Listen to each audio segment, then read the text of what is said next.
and welcome to our On Investors' Minds podcast. I'm Kerry Craig, a global market strategist within our Market Insights team here at JP Morgan Asset Management. And thank you for taking a few minutes of your time to listen to what we think is important for investors to understand as they think about portfolio construction in today's environment. Now, I'm very pleased today to be joined by Brian Lam, a portfolio manager within our private market equity group, as we talk about all things private equity related. Now, there's a reason we're doing this podcast today. We've recently released our Guide to Alternatives for the second quarter. Many of you may be familiar with our Guide to Markets product. The Guide to Alternatives is a very similar thing, but it just delves into the world of alternative assets and is really a compendium to look at the world of alternative assets and allow users to follow the trends, which we'll be discussing today when it comes to private equity. Brian, thank you very much for taking the time to join us and to talk about private equity. It's certainly a very topical thing right now. We're getting lots of questions around what's happening in both the fundraising and exit activity we're seeing in the private market. So perhaps we could start there. What's your current take on the landscape of what was meant to be a very strong year in exit activity, but really hasn't transpired to be that way? Thanks, Kieran. I really appreciate you having me on the episode. I think in terms of going into 2025, I think there was a lot of optimism, as you mentioned, sort of about the market environment in general. And actually, I guess if you think about Q1 versus Q2, they're actually played out pretty well in Q1. So I think if you look across pretty much every single major market in private equity for the first quarter, there was pretty significant, I'd say roughly 30+% year-over-year increase versus 2024. And I'd say that the biggest swing factor and what actually ended up happening was really around Liberation Day. So I think if you sort of parse together what happened in Q2 post-Liberation Day, sort of tariffs, I think that's where sort of the uncertainty sort of creeped in. So I'd say, what actually happened was people sort of sat back and sort of thought about how does it actually impact our trade flows, how does it impact our portfolios. And as a result, when that usually happens, it means that, deal processes get pushed, people sort of sit on their hands a little bit. And so I think, Q2 obviously was a much more muted activity relative to certainly Q1 and then even relative to last year.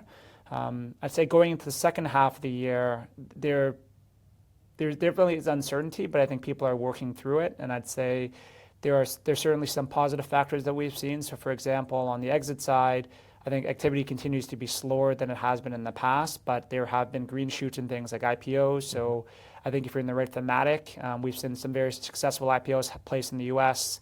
So we have seen some good headlines, some ideas that there are green shoots coming through, but I mean, there is that uncertainty in the markets, which is not going away, given some of the recent developments in the Middle East and especially views around inflation, but also how that now impacts the outlook for central banks and interest rates. Notably in the US, we're thinking about potentially a higher for longer rate environment now, thinking about that inflation volatility. I mean, has the use of those higher rates, thinking about leverage and use of credit, what has that done to the activity when it comes to thinking around different deal sizes? Is it all happening at the large end of town, or are we seeing a bit of diffusion across the different market cap sizes? Yeah, so that's an excellent question. I think if you parse across the PE market, the interest rates definitely impact the larger end of the market much more. If you think about sort of what the type of deal that's done by the upper end of the market versus the mid-market.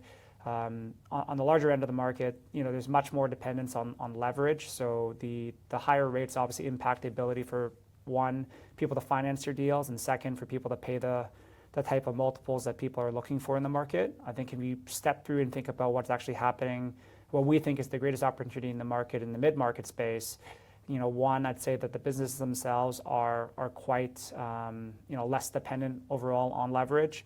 In terms of the buyer set as well, the market just is much more, there's much more selection across the number of companies that are available in that set. So it's not as competitive as, say, the larger end of the market where, if a process gets launched, pretty much every single buyer will sharpen their pens and come to market and try to bid on that. Versus, I'd say, in the mid-market space, it's much often, if you think about the type of deals that are being done, oftentimes it's like a founder that's run the business for a number of years. They're looking for a PE player who can help take that business to the next level. And as such, I think it's less about, obviously price is important, but the real factors is about, who has the best skill set to actually, help this business grow better. And as a result, I think, the actual characteristics of what's enabling those deals to happen continues to happen because innovation continues. I'd say actually the impact of innovation is even more important in this day.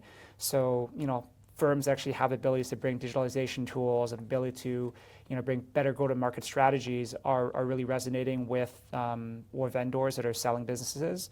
And as a result, we continue to see very strong deal flow and exit activity in that market, because I'd say it's also one where, your ability to exit is also, have much more options. So you're not dependent on any one channel. Once you've bought a business like that, you can sell to a strategic buyer, you can buy to another larger PE fund. And if the IPO markets are open, you can also IPO. So I'd say like just your option value in terms of exits is quite wide. So it's a space where I'd say, if I was to take it off, it's, you basically have less competition, entry multiples are lower, and then when it comes time to actually, selling those businesses, you just have a much wider opportunity set. That's right. Those big ones have to go to public markets. They have to IPO. If you're a bit further down the spectrum in terms of size, you can sort of look for other paths out to get to those exits. And a great segue to the next question. Obviously, another thing that's been coming up a lot in the jargon-heavy world of private equity is this idea of DPI, so distributions to paid-in capital. People are looking at, what is typically thought of as an illiquid asset.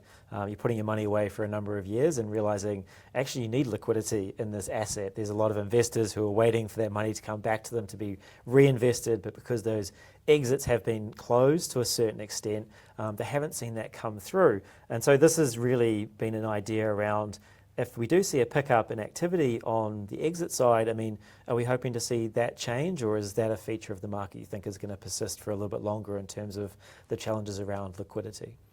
So liquidity, I'd say, just given the uncertainties in the market, I think that tends to lead to people wanting to, basically price the deal better, which slows the activity. So I think if you think about what people are expecting going into 2025 versus what's likely to play out, I think it'll be a step below what people had expected going into it, just given the greater uncertainty in the market. That being said, I'd say the market for the right type of deals will continue to be, I think pretty attractive. So I think there'll be a bifurcation in the market between firms and deals where they really are in the right sectors, where there's growth happening and the ability to actually leverage, the ability to improve those businesses is will come to the fore, versus I guess the more traditional businesses where it's really, you're waiting for market windows, and I guess it's, financial leverage or just a financial engineering game. I think those kind of plays are probably not going to be as, you're going to find as willing of an exit market. I'd also say that when you think about sort of the flywheel of private equity, is I think the way you put it is actually right, in the sense that the model historically worked where you had money that was invested into for a multi-year period, you improved those businesses, you brought them to market, you sold them, and that money was then recycled back into the next fund. That cycle and that flywheel has been disrupted a little bit because historically, I'd say, funds typically would raise their next fund when they've approached probably 70% invested. And normally, you'd probably also have a decent amount of that capital also coming back via the form of exits. But now, I'd say the deal environment is still pretty receptive to, if you want to find attractive deals, you can find them. But the exit market is a little bit tough. So the flywheel of, people continue to invest their funds, but not able to deliver money back to their investors, which is then slowing the investment pace or ability for them to fundraise for the next fund. So I'd say it's a market where I'd say if you have capital, it's a great place to be, because there's less competition chasing those deals, which means that the underlying transactions, you have more time to actually spend time on them. You don't have to pay as much for them. But at the same time, if you're trying to fundraise, it's a tough place to be, because your investors that are relying on that money coming back from their past investments are essentially just waiting for that. That's the way that I think about it, is that if you're a provider of that liquidity, if you have that capital to put to work, there's a lot of opportunities in this space. And it has given rise to another big area, which is private equity secondaries. So we obviously think about private equity primaries. We invest in those companies or those funds for a multi-year period. It matures, we get our money back, as you mentioned, that flywheel of it going through. But now, because of this need for liquidity, the companies, whether it's the general partners or the limited partners, are now sort of wanting to sell that to create those distributions. So let's talk about private equity secondaries.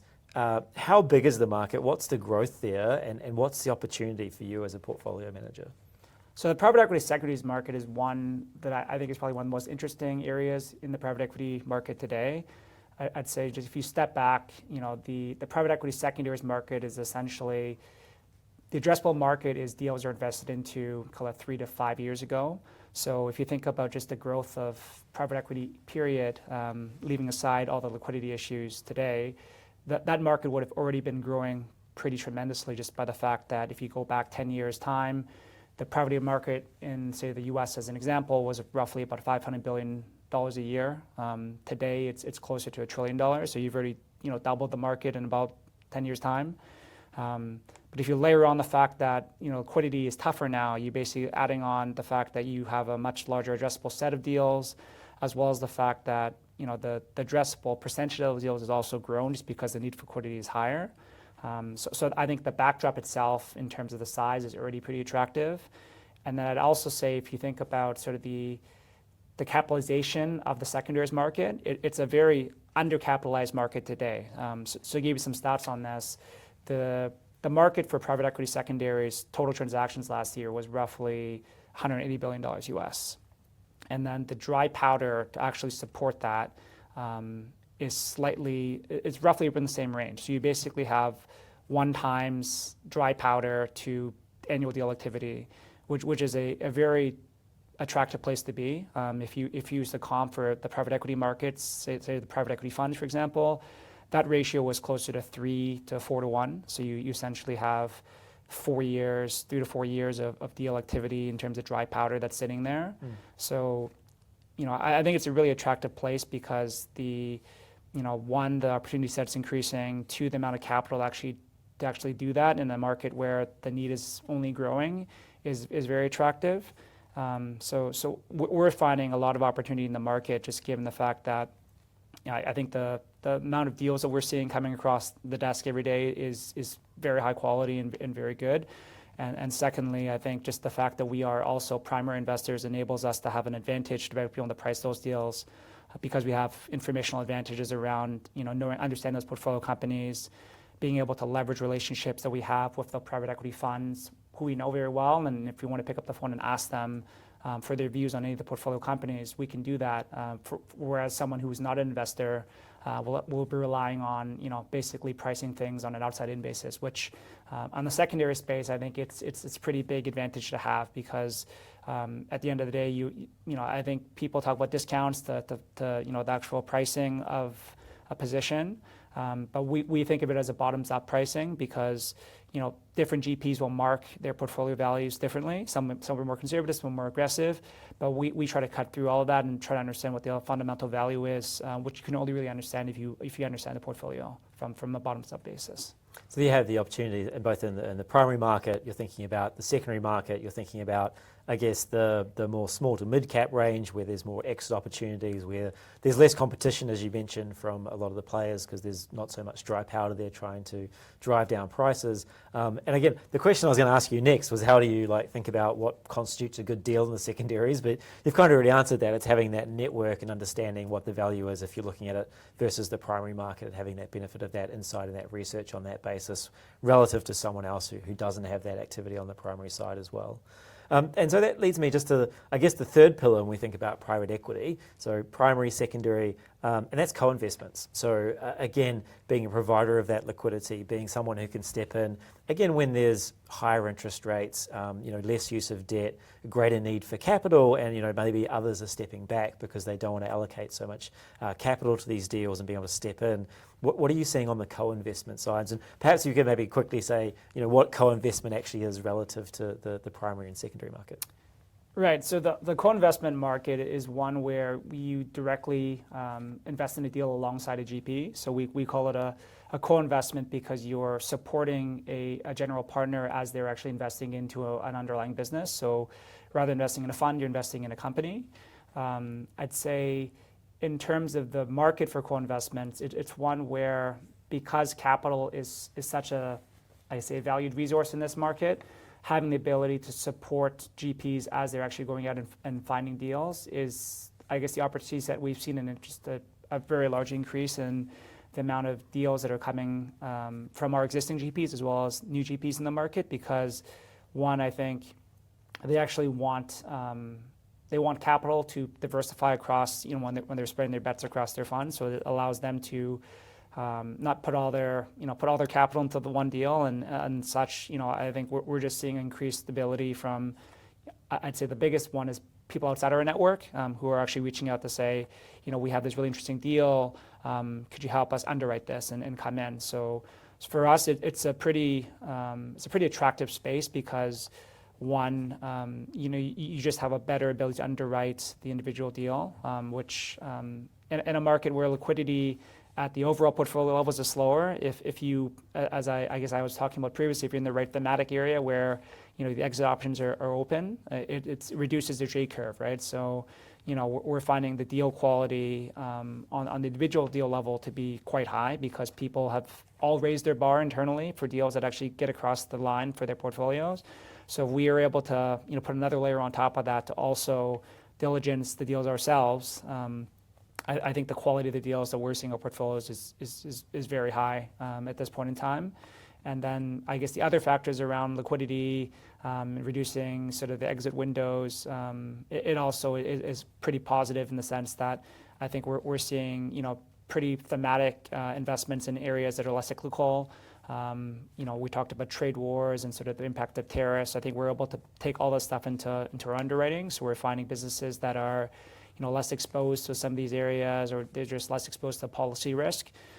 So I'd say you probably have a more attractive backdrop in terms of the characteristics of the business, as well as the ability for you to really underwrite a value creation thesis where you're bringing to bear pretty strong drivers around sort of growing businesses internationally, domestically, across segments, and also just improving the profitability of the businesses, which I guess in this environment, if you're able to do that, when it comes to exit, if you have a strong growing business that's profitable, it's a great place to be. Yeah, so it's much like similar to the secondaries market. If you think about co-investments, you're, I guess, shortening your investment horizon because you're getting in a little bit later. That J-curve effect, you're not experiencing so much because you're avoiding the initial drop at the first part of the investment and thinking about getting your return back a little bit quicker. And at the same time, obviously having a better read-through to the performance of the underlying company, given that it's been a going concern for a while, or the underlying portfolio companies if you're thinking about investing in a fund on a secondary basis. So again, I guess it comes back to a lot of the messaging we have around the private markets and public markets being similar. It's that focus on quality that really is the driving force there. Brian, thank you so much for your time today and walking us through what you're seeing in the private equity space. As I mentioned, the Guide to Alternatives is out if you would like to see a lot of the data that drives these conversations that we have and the charts behind it. You can find them in the Guide to Alternatives that's on our website. If you'd like to know more about this, please reach out to your JP Morgan client advisor. Thank you for your time.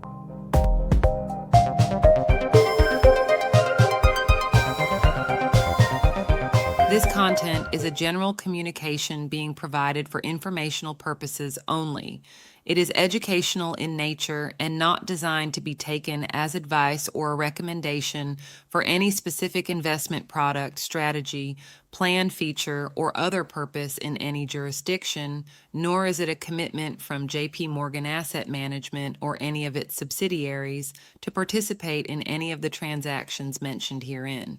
Any examples used are generic, hypothetical, and for illustration purposes only. This material does not contain sufficient information to support an investment decision, and it should not be relied upon by you in evaluating the merits of investing in any securities or products. In addition, users should make an independent assessment of the legal, regulatory, tax, credit, and accounting implications and determine, together with their own financial professional, if any investment mentioned herein is believed to be appropriate to their personal goals. Investors should ensure that they obtain all available relevant information before making any investment. Any forecasts, figures, opinions, or investment techniques and strategies set out are for information purposes only based on certain assumptions and current market conditions, and are subject to change without prior notice. All information presented herein is considered to be accurate at the time of production, but no warranty of accuracy is given and no liability in respect of any error or omission is accepted. It should be noted that investment involves risks, The value of investments and the income from them may fluctuate in accordance with market conditions and taxation agreements, and investors may not get back the full amount invested. Both past performance and yields are not reliable indicators of current and future results. JP Morgan Asset Management is the brand for the asset management business of JP Morgan Chase and Company and its affiliates worldwide.